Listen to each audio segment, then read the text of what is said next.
जय हिंद दोस्तों, coaching classes में आप सभी का स्वागत है। उत्तर प्रदेश करंट अफेयर में आज हम मई मंथ का करंट अफेयर देखेंगे। चलिए शुरू करते हैं। कृपया आप चैनल को सब्सक्राइब कर लें। पीलीभीत टाइगर रिजर्व से भटक कर आया तेंदुआ। पीलीभीत टाइगर रिजर्व से तेंदुआ निकलकर बाहर आ गया था क्षेत्रों में जहाँ पर लोग आवासीय क्षेत्रों में आ गया था जहाँ पर लोग निवास करते हैं, है ना। तो वहाँ पर ये न्यूज़ नहीं है, पूछा नहीं जाएगा कि किस टाइगर रिजर्व से निकला था, ऐसा नहीं है। आपको यहाँ पर देखना है पीलीभीत टाइगर रिजर्व के बारे में। तो पीलीभीत टाइगर रिजर्व उत्तर प्रदेश के 3 जिलों में फैला हुआ है, पीलीभीत, लखीमपुर और बहराइच। ये जो है 700 वर्ग किलोमीटर से अधिक क्षेत्रफल में फैला हुआ है। तेंदुआ और बाघों सहित विभिन्न प्रकार के जंगली जानवरों का निवास स्थल यहाँ पर है। यह ऊपरी गंगा के मैदान में तराई और आर्क लैंडस्केप का हिस्सा है। रिजर्व का उत्तरी किनारा भारत नेपाल सीमा पर है तथा दक्षिणी किनारा शारदा और खकरा नदी द्वारा चिन्हित होता है। तो ये आपको ऑप्शन में दे सकता है कि पीलीभीत टाइगर रिजर्व का जो दक्षिणी किनारा है या दक्षिणी सीमा है वो किसके द्वारा जो है निर्धारित होता है। तो शारदा और खकरा नदी द्वारा, ये दोनों याद रखिए, शारदा नदी और खकरा नदी द्वारा। ओके। तेंदुए का वैज्ञानिक नाम होता है पेंथेरा पार्स।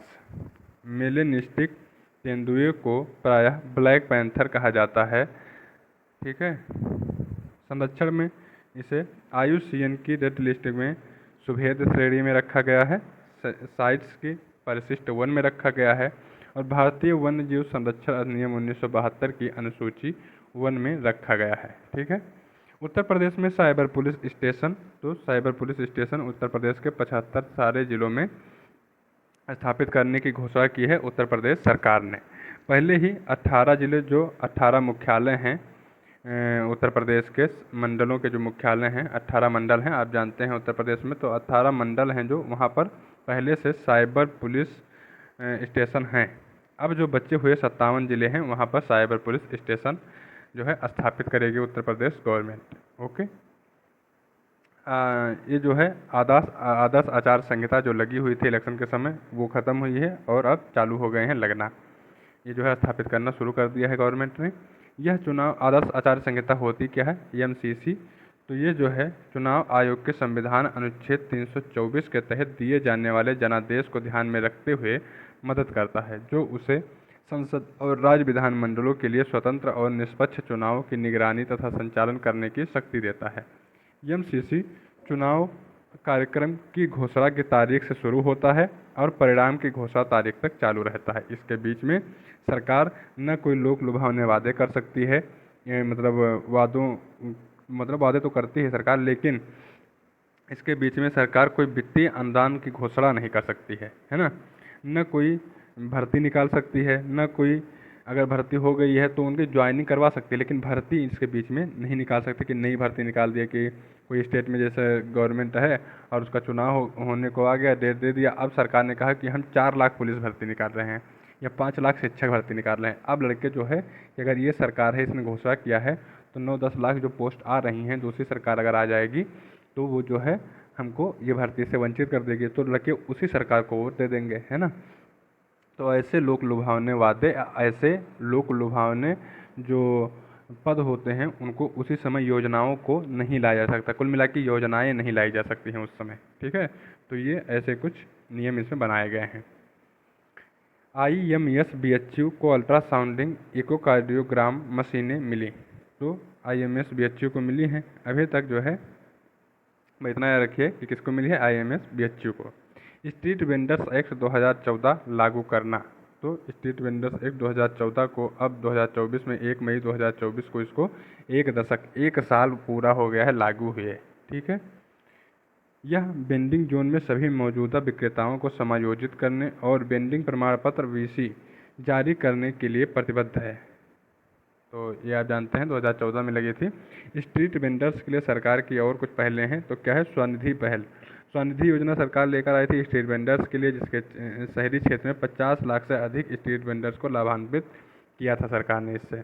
इसका उद्देश्य 1200 रुपये प्रति वर्ष और की राशि तथा कैशबैक प्रोत्साहन के माध्यम से डिजिटल लेन देन को बढ़ावा देना है। ठीक है। National association of street vendors of India तो NASBI एक ऐसा संगठन है जो देश भर में हजारों स्ट्रीट वेंडर्स के आजीविका अधिकारों की सुरक्षा के लिए कार्य कर रहा है। तो NASBI अगर पूछेगा तो इसका फुल फॉर्म है national association of street vendors of India. Shri Vallabhacharya Jayanti, तो वल्लभाचार्य जी की जयंती मनाई गई 4 मई 2024 को। वल्लभाचार्य जयंती प्रसिद्ध हिंदी विद्वान और भगवान कृष्ण के भक्त थे। श्री वल्लभाचार्य 1479 से 1531 ईस्वी में जो है इनका जीवन काल रहा। मुख्य बिंदु है कि वल्लभाचार्य ने वेदों और उपनिषदों को अच्छा ज्ञान था इनको, और उन्हें वल्लभ तथा महाप्रभु वल्लभाचार्य की उपाधि दी गई। वल्लभाचार्य ने शुद्ध अद्वैत, देखिए ये याद रखिए, बस यही पूछा जाएगा, शुद्ध अद्वैत या शुद्ध अद्वैतवाद का दर्शन दिया। ठीक है, उन्होंने भारत में ब्रज क्षेत्र में कृष्ण केंद्रित पंथ, कौन सा पंथ, वैष्णववाद के पुष्टि संप्रदाय, ठीक है, वैष्णववाद के पुष्टि संप्रदाय की भी स्थापना की। तो वल्लभाचार्य जी ने पुष्टि संप्रदाय की स्थापना की, ठीक है, पुष्टि संप्रदाय की स्थापना की और शुद्ध अद्वैतवाद का दर्शन दिया। इनका दर्शन क्या था, शुद्ध अद्वैतवाद। ठीक है, तो ये दोनों चीज़ें याद रखिए। पुष्टि संप्रदाय था क्या, तो वल्लभाचार्य पुष्टि मार्ग नामक भक्ति संप्रदाय के संस्थापक थे। पुष्टि मार्ग रुद्र संप्रदाय की एक उप परंपरा है। ठीक है, जिसे पुष्टि मार्ग संप्रदाय का वल्लभ संप्रदाय वैष्णववाद के नाम से जाना जाता है। उन्होंने 16वीं शताब्दी की शुरुआत में इसकी स्थापना की थी। इसके सिद्धांत युवा कृष्ण के पौराणिक कामुक नाटकों पर केंद्रित है, जैसे ही भगवान पुराण में वर्णित और गोवर्धन पहाड़ी से जुड़े हुए कथाएं तथा इसकी भक्ति प्रथाएं इन नाटकों के इर्द गिर्द घूमती है। बनारस हिंदू विश्वविद्यालय में चित्रकला प्रदर्शनी, तो बनारस हिंदू विश्वविद्यालय में चित्रकला प्रदर्शनी जो है आयोजित हुई, जिसका नाम रखा गया योग सूत्र। तो योग सूत्र क्या था, बनारस हिंदू विश्वविद्यालय के दृश्य कला संकाय द्वारा 4 दिवसीय सामूहिक चित्रकला प्रदर्शनी थी, जिसका नाम था योग सूत्र। ठीक है, योग सूत्र नाम रखा गया था। मुख्य बिंदु यह है कि प्रदर्शनी में पेंटिंग विभाग के 4 छात्रों जय देवदास, नाडी, जूडिथ गोम्ज, फराज इमरान और निहारिका अहोना बरसात की कलात्मक प्रतिभाओं को प्रदर्शित किया गया है, जिसमें 25 पेंटिंग प्रदर्शित की गई थी। बनारस हिंदू विश्वविद्यालय के बारे में ये जान लीजिए कि इसकी स्थापना पंडित मदन मोहन मालवीय ने 1916 में की थी। डॉक्टर एनी बेसेंट जैसे महान हस्तियों के सहयोग से, है ना, उन्होंने भारत के विश्वविद्यालय के रूप में इसकी कल्पना की थी। विश्वविद्यालय का प्रतिष्ठित संग्रहालय भारत कला भवन और दुर्लभ संग्रहों का खजाना है। विश्वविद्यालय का 927 बिस्तरों वाला अस्पताल सभी आधुनिक सुविधाओं से सुसज्जित है। यमुना वे दूर के क्षेत्रों में भवन निर्माण योजनाएं। तो क्या हुआ है कि यमुना एक्सप्रेस वे, देखिए यमुना मतलब एक्सप्रेस वे, तो यमुना एक्सप्रेस वे औद्योगिक विकास प्राधिकरण ईडा ने building plan management system BPMS नामक एक प्रणाली शुरू की है। BPMS building plan management system एक प्रणाली शुरू की है, किसने, ईडा ने, जो 34,000 से अधिक आवासीय भूखंड मालिकों को अनुमोदन के लिए अपनी भवन योजना ऑनलाइन जमा करने के सक्षम बनाती है। तो यह एक ऑनलाइन अपने भवन योजना को ऑनलाइन जमा करने के लिए एक सिस्टम है, जो है बिल्डिंग प्लान मैनेजमेंट सिस्टम। इसको किसने स्थापित किया है, ईडा ने। प्राधिकरण के अनुसार building permission management system BPMS का उद्देश्य प्रसंस्करण अनुप्रयोगों के लिए तेज, पारदर्शी और कुशल समाधान प्रदान करके भवन मानचित्रों के लिए अनुमोदन प्रक्रिया को सुव्यवस्थित करना है। यमुना एक्सप्रेस वे औद्योगिक विकास प्राधिकरण कब शुरू, यह जो है उत्तर प्रदेश औद्योगिक विकास अधिनियम 1976 के तहत दिल्ली के निकटवर्ती और उनके संबंधित अधिसूचित क्षेत्रों के व्यवस्थित विकास के लिए बनाया गया था। ठीक है, वायु प्रदूषण से मैंग्रोव पारिस्थितिकी तंत्र को खतरा है, ये कहा है IIT कानपुर और बोस इंस्टीट्यूट कोलकाता की मिलकर जो इन दोनों ने स्टडी किया, बोस इंस्टीट्यूट और IIT कानपुर ने, और इन्होंने बताया कि वायु प्रदूषण से जो सुंदरवन है उसको बहुत बड़ा संकट है। नेक्स्ट है प्रयागराज में बनेगी दूसरी SSH लैब। तो SSH लैब क्या होती है? Sentinel surveillance hospital lab. ठीक है, सेंटिनल सर्विलांस हॉस्पिटल लैब, इसको कहा जाएगा SSH लैब। स्थापित किया जाएगा कहाँ पर? प्रयागराज में। अभी तक ये जो है वर्तमान में प्रयागराज जिले में मोतीलाल नेहरू मेडिकल कॉलेज में SSH लैब स्थापित है। अब दूसरी लैब राष्ट्रीय डेंगू दिवस 16 मई 2024 को प्रयागराज में तेज बहादुर सप्रू अस्पताल, जिसे बेली अस्पताल के नाम से भी जाना जाता है, इसमें जो है स्थापित की जाएगी। डेंगू दिवस कब मनाया जाता है? 16 मई 2024 को मनाया गया, मतलब 16 मई को ये मनाया जाता है डेंगू दिवस। तो इसकी थीम क्या थी? Connect with the community and control dengue, समुदाय से जुड़ना और डेंगू को नियंत्रित करना, यह इसका थीम था। परिचय डेंगू के बारे में देख लीजिए। तो डेंगू एक मच्छर जनित उष्णकटिबंधीय बीमारी है। यह जो है ठंडी में नहीं पाया जाता है, उष्णकटिबंधीय बीमारी है जो डेंगू वायरस जीनस फ्लेविवायरस के कारण होती है। इसका प्रसार मच्छरों की कई जीनस एडीज प्रजातियों, मुख्य रूप से एडीज इजिप्टी, क्या नाम है? एडीज इजिप्टी, ये नाम याद रखिएगा, इसी से होता है। यह मच्छर चिकनगुनिया, पीला बुखार, येलो फीवर और जीका संक्रमण के लिए भी जिम्मेदार है। डेंगू को उत्पन्न करने वाले 4 अलग अलग परंतु आपस में संबंधित सीरोटाइप कौन कौन से हैं? डेन 1, डेन 2, डेन 3 और डेन 4। लक्षण क्या हैं? अचानक तेज बुखार, तेज सिर दर्द, आंखों में दर्द, हड्डी जोड़ मांसपेशियों में दर्द। चलिए, यमुना तट पर अवैध खनन। तो रेत खनन माफियाओं के खिलाफ संयुक्त छापेमारी में खनन विभाग ने लोनी प्रशासन ने लोनी के पचेरा में यमुना तट के अर्थ मूवर्स ट्रक और ट्राली जब्त की। ये तो केवल न्यूज है, कोई मतलब नहीं है इसका। वैश्विक मानक एवं IPR पर कार्यशाला।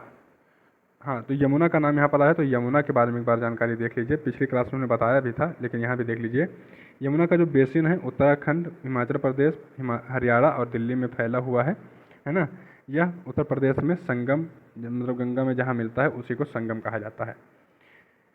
महत्वपूर्ण बांध जो है यमुना नदी पर, लखवार ब्यासी बांध उत्तराखंड में है और ताजेवाला बैराज बांध यह हरियाणा में है। महत्वपूर्ण सहायक नदियाँ चंबल, सिंध, बेतवा और केन है। बस, चलिए, वैश्विक मानक और IPR पर कार्यशाला, इसमें कुछ आपको नहीं देखना है, ज़्यादा इम्पोर्टेंट नहीं है। फिर है मैरून बेरेट सेरेमोनियल परेड। हाल ही में वायुसेना के विशेष बल कौन? गरुड़ कमांडो का आपने नाम सुना होगा।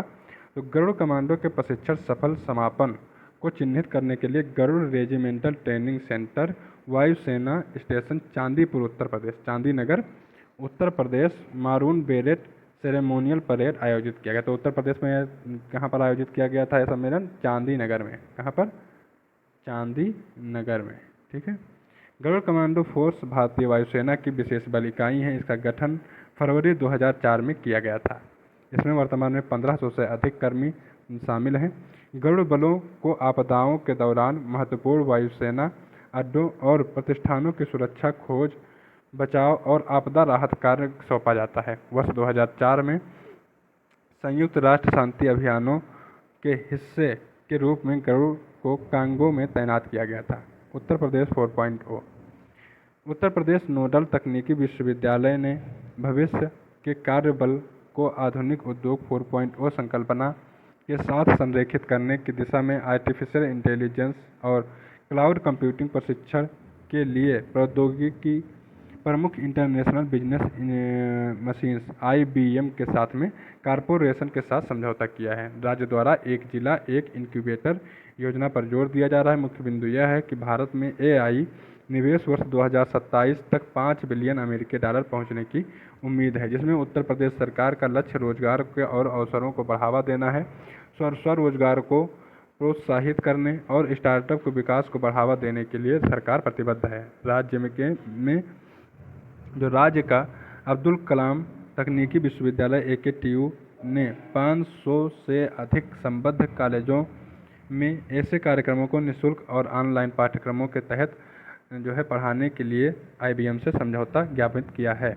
उद्योग 4.0 विनिर्माण और औद्योगिक प्रक्रियाओं में बुद्धिमान डिजिटल प्रौद्योगिकियों के एकीकरण का संदर्भ करता है। यह 75 जिलों में प्रत्येक उच्च शिक्षण संस्थान में एक इनक्यूबेटर स्थापित करने की योजना बना रहा है। वर्तमान में राज्य में 60 से अधिक इनक्यूबेटर संचालित हैं। राज्य में लगभग 10,000 मान्यता प्राप्त स्टार्टअप हैं, जिसमें अपने राज्य में लगभग 10,000 मान्यता प्राप्त स्टार्टअप हैं, जिसमें से 50% स्टार्टअप टियर 3 और टियर 2 शहरों में उभरे हैं। लगभग 4300 स्टार्टअप महिला उद्यमियों द्वारा चलाए जा रहे हैं। उत्तर प्रदेश भारत के कुल 108 यूनिकॉर्न में से 8 यूनिकॉर्न उत्तर प्रदेश के हैं, जिसमें से पेटीएम मॉल, इंडिया मार्ट, मेग्लिक्स, पाइन लैब्स, इनोवाकर, इन्फोएज और फिजिक्स वाला है। यूनिकॉर्न ये क्या होती हैं? तो ऐसी कंपनियां, ऐसे स्टार्टअप निजी स्वामित्व वाले जिनका पूंजीकरण $1 बिलियन अमेरिकी डॉलर के ऊपर हो जाता है, तो उनको कहते हैं यूनिकॉर्न। ठीक है। Fintech, airtech, business to business कंपनियां आदि इसकी श्रेणियों में आते हैं। ट्रांसमिशन लाइन विस्तार में उत्तर प्रदेश शीर्ष पर। केंद्रीय विद्युत प्राधिकरण CEA के अनुसार वित्त वर्ष 2024 में राज्य ट्रांसमिशन उपयोगिताओं द्वारा ट्रांसमिशन लाइन के विस्तार के मामले में उत्तर प्रदेश अग्रणी राज्य के रूप में उभरा है। Uttar Pradesh power transmission corporation limited ने वित्त वर्ष 2024 में 220 किलोवाट या इससे अधिक क्षमता वाली 1460 CKM circuits kilometre transmission line का विस्तार किया है। इसके दूसरे नंबर पर गुजरात है, जिसने 898 CKM मतलब सर्किट्स किलोमीटर के साथ में दूसरे नंबर पर कौन है? गुजरात। ओके। अगला है Uttar Pradesh power corporation limited. तो इसकी स्थापना कब की गई थी? 14 जनवरी 2000 में। प्रदूषण फैलाने पर PMC ने जारी किया नोटिस। PCM प्रयागराज नगर निगम ने स्मार्ट सिटी प्रयागराज में वायु गुणवत्ता को प्रभावित करने के लिए प्रयागराज विकास प्राधिकरण PDA और लोक निर्माण विभाग PWD, उत्तर मध्य रेलवे NCR और जल निगम सहित 9 विभागों को नोटिस जारी की है कि उत्तर जो है प्रयागराज में जो वायु प्रदूषण फैल रहा है उसको रोका जाए। उत्तर प्रदेश के 6ठे चरण का मतदान ये कोई अब मायने नहीं रखता है। उत्तर प्रदेश में कई प्रधानमंत्रियों का जन्म स्थान, तो कई प्रधानमंत्रियों का जन्म, जो अभी तक भारत में कुल 15 प्रधानमंत्री बने हैं, जिसमें से उत्तर प्रदेश की जो जनसंख्या आप जानते हैं 17.7% है भारत में, है ना। उत्तर प्रदेश की जनसंख्या कितनी है? 17% की आबादी है उत्तर प्रदेश की, भारत की आबादी के हिसाब से यहाँ पर निवास करती है। 6 प्रधानमंत्री यहाँ पर जन्म ले चुके हैं। जो 15 प्रधानमंत्री हैं, इसमें से 6 प्रधानमंत्री उत्तर प्रदेश में जन्मे हैं। ठीक है। और 9 प्रधानमंत्रियों का लोकसभा क्षेत्र उत्तर प्रदेश रह चुका है। जो अभी तक के कार्यकाल में जितने भी प्रधानमंत्रियों ने सेवा दी है प्रधानमंत्री के रूप में, उसमें से 75% कार्यकाल उत्तर प्रदेश के लोकसभा से चुने गए जो है प्रधानमंत्री रहे हैं।